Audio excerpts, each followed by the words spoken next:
नमस्कार मित्रांनो, स्वागत आहे तुमचं पुन्हा एकदा झी टीव्ही 192 यूट्यूब चॅनलमध्ये। आज बाबा आणि आजी सुंदर अशी गवळण म्हणणार आहेत। गवळण आवडल्यास व्हिडिओला लाईक करा, शेअर करा आणि चॅनलला सबस्क्राइब करा। तर चला आपण गवळणला सुरुवात करूया। पदर धरू नको, पदर धरू नको, सोडताना पदराला धरू नको, पदर धरू नको, पदर धरू नको, पदराला धरू नको, सोडताना पदर धरू नको,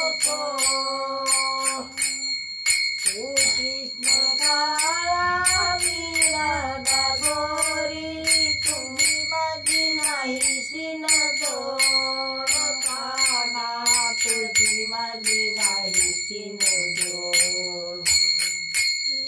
पदर धरू नको, पदर धरू नको, पदराला धरू नको, सोडताना पदर धरू नको,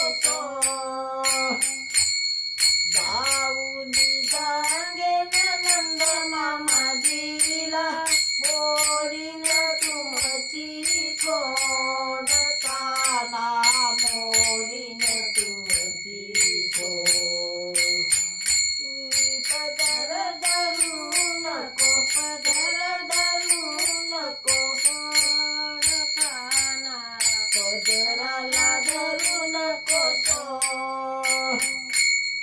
एका जनार्दनी प्रभू मोहन, तुझी माझी नाहीशी न जोडताना, तुझी माझी नाहीशी न जोड। पदर धरू नको, पदर धरू नको, पदराला धरू नको, सोडताना पदर धरू नको, सोड। किती मिनिटाची झाली?